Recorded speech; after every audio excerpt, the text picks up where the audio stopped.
ಮುತ್ತೈದೆಯರೇ, ಈ ತಪ್ಪು ಮಾಡಬೇಡಿ. ಎಚ್ಚರ: ನಾವು ಈ ಲೇಖನದಲ್ಲಿ ಮುತ್ತೈದೆಯರು ಯಾವ ತಪ್ಪು ಮಾಡಬಾರದು ಎಂಬುದನ್ನು ನೋಡೋಣ.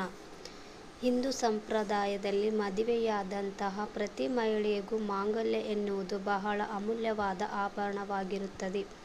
ಶುಭ ಲಗ್ನ ಮುಹೂರ್ತದಲ್ಲಿ ಗುರು ಹಿರಿಯರ ಸಮ್ಮುಖದಲ್ಲಿ ಅವರ ಆಶೀರ್ವಾದ ಪಡೆದು ಪವಿತ್ರ ಅರಶಿನ ದಾರದಲ್ಲಿ ಕಟ್ಟಿರುವ ತಾಳಿಯನ್ನು ಗಂಡು ಹೆಣ್ಣಿಗೆ ಕಟ್ಟಿದರೆ ಹಿಂದೂ ಸಂಪ್ರದಾಯದಲ್ಲಿ ದಂಪತಿಗಳು ಎಂದರ್ಥ. ಮಂಗಳಸೂತ್ರದಲ್ಲಿ ಕರಿಮಣಿ, ಹವಳ, ತಾಳಿಯ ಜೋಡಣೆ ಪತಿಯ ದೀರ್ಘಾಯುಷ್ಯಕ್ಕಾಗಿ. ಪತ್ನಿ ಇದನ್ನು ಪ್ರತಿಕ್ಷಣ ಧರಿಸಬೇಕು. ಆದರೆ ಕಾಲ ಬದಲಾದಂತೆ ಮಂಗಳಸೂತ್ರದ ವಿನ್ಯಾಸಗಳು, ಧರಿಸುವ ಬಗೆಯ ಬದಲಾಗಿದೆ. ಆದರೆ ಮಾಂಗಲ್ಯಕ್ಕೆ ಇರುವ ದೈವಿಕ ಮಹತ್ವ ಮಾತ್ರ ಬದಲಾಗಿಲ್ಲ.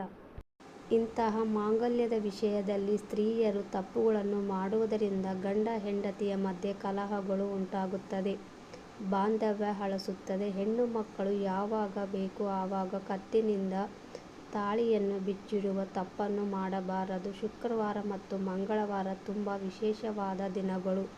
ಆ ದಿನಗಳಲ್ಲಿ ಮುತ್ತೈದೆಯರು ಮಾಂಗಲ್ಯವನ್ನು ಬಿಚ್ಚಿಡುವ ತಪ್ಪನ್ನು ಮಾಡಬಾರದು. ಎಷ್ಟೋ ಜನ ಹೆಣ್ಣು ಮಕ್ಕಳು ಹಾಗೂ ಮಹಿಳೆಯರಿಗೆ ಬಟ್ಟೆ ಪಿನ್ನನ್ನು ತಮ್ಮ ಜೊತೆ ಇಟ್ಟುಕೊಳ್ಳುವ ಅಭ್ಯಾಸ ಇರುತ್ತದೆ. ಅಂದರೆ ಕತ್ತಿನಲ್ಲಿ ಹಾಕಿಕೊಳ್ಳುವ ಸರಕ್ಕೆ ಅಥವಾ ಮಾಂಗಲ್ಯಕ್ಕೆ ಬಟ್ಟೆ ಪಿನ್ನನ್ನು ಹಾಕುತ್ತಾರೆ. ಬಟ್ಟೆ ಪಿನ್ ಕಬ್ಬಿಣದ ವಸ್ತು. ಕಬ್ಬಿಣದ ವಸ್ತುವಿನ ಮೇಲೆ ಶನಿದೇವರ ಪ್ರಭಾವ ಇರುತ್ತದೆ. ಅಂದರೆ ಶನಿದೇವರಿಗೆ ಕೋಪ ತರಿಸುವ ವಸ್ತು ಎಂದರೆ ಅದು ಕಬ್ಬಿಣ. ಆದ್ದರಿಂದ ಯಾವುದೇ ಕಾರಣಕ್ಕೂ ಬಟ್ಟೆ ಪಿನ್ನುಗಳನ್ನು ತಾಳಿ ಸರದಲ್ಲಿ ಧರಿಸಬೇಡಿ. ತಾಳಿ ಸರಕ್ಕೆ ಬಟ್ಟೆ ಪಿನ್ ಧರಿಸಿದರೆ ಅದರಿಂದ ಗಂಡ ಹೆಂಡತಿ ನಡುವೆ ಕಲಹಗಳು ಹೆಚ್ಚಾಗುತ್ತವೆ ಮತ್ತು ಶತ್ರುತ್ವ, ಭಿನ್ನಾಭಿಪ್ರಾಯಗಳು ಹೆಚ್ಚಾಗುತ್ತವೆ. ಮಾಂಗಲ್ಯಕ್ಕೆ ವಿಶೇಷವಾದ ಶಕ್ತಿ ಇದೆ. ಅದನ್ನು ಶಿವಶಕ್ತಿ ಸ್ವರೂಪ ಎಂದು ಕರೆಯುತ್ತಾರೆ. ಗಂಡನಿಗೆ ಆಯಸ್ಸು ಕಡಿಮೆ ಆಗಬಾರದು ಎಂದರೆ ಮಾಂಗಲ್ಯದಲ್ಲಿ ಕಬ್ಬಿಣದ ವಸ್ತುಗಳನ್ನು ಹಾಕಿಕೊಳ್ಳಬಾರದು. ಮದುವೆಯಾದ ಗಂಡಸರು ಕೂಡ ಮಾಂಗಲ್ಯಕ್ಕೆ ವಿಶೇಷವಾದ ಗೌರವವನ್ನು ನೀಡಬೇಕು.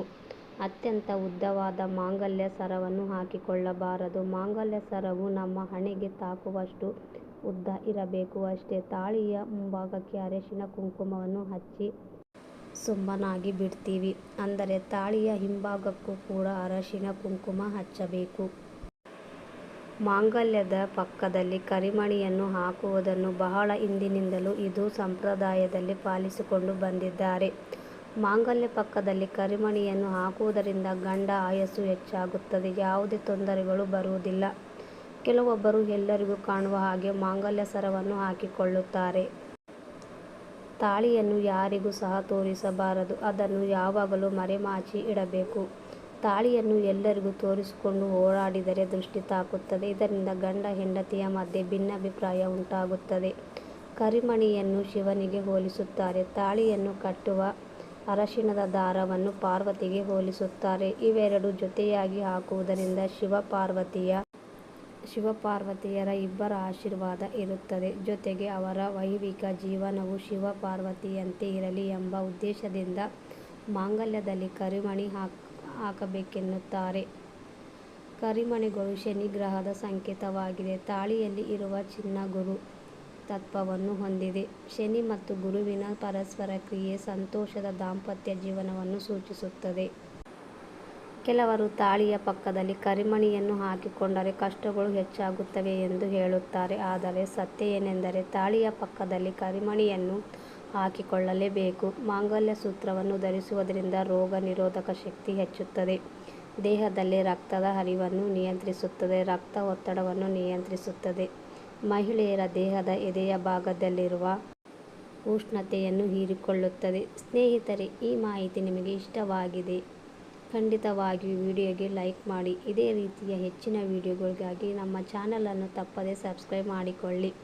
ಕೇಳಿದ್ದಕ್ಕೆ ಧನ್ಯವಾದಗಳು.